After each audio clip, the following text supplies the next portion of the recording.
Hello, on se retrouve pour un nouveau point lecture et aujourd'hui je vais vous parler du roman La Métamorphose de Kafka aux éditions Folio Classique.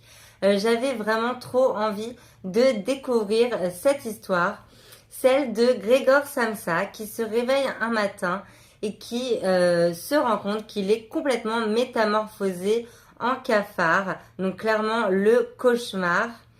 Et très vite, il va y avoir tout un tas de situations assez rocambolesques, comme celle du début, où on va avoir carrément le gérant pour qui il travaille, qui va toquer derrière sa porte, enfin derrière la porte de sa chambre pour le faire sortir et pour qu'il aille travailler. Et on va également avoir ses parents et sa sœur qui vont lui dire allez, il faut aller travailler, etc., etc. Et cetera. Et donc, on va avoir tout ce côté-là, en fait, où finalement, Grégor, c'était celui qui faisait vivre toute sa famille. Et du jour au lendemain, tout leur univers va être basculé et bousculé, car Grégor va se retrouver dans le quotidien finalement d'un cafard. Et sa famille, ils vont devoir trouver des solutions également. Et donc, on va vraiment parler de plein de sujets différents, tels que le capitalisme, les normes sociétales, la différence, l'humain. Et ça questionne énormément, car on se met à la place de Grégor. On est vraiment presque dans un huis clos, finalement, dans cette maison, avec Grégor.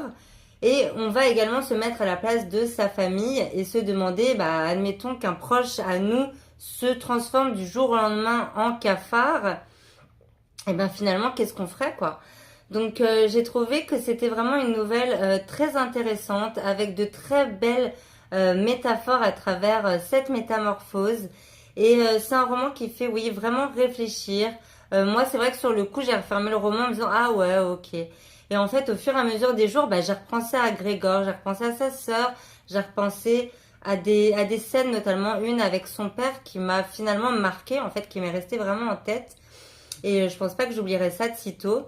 Et ouais, c'est un roman qu'il faut laisser vraiment décanter dans son esprit, je pense. Et voilà, donc vraiment, je vous conseille à 1000% de lire cette histoire qui a quand même un gros côté finalement assez fantastique et horrifique quand même.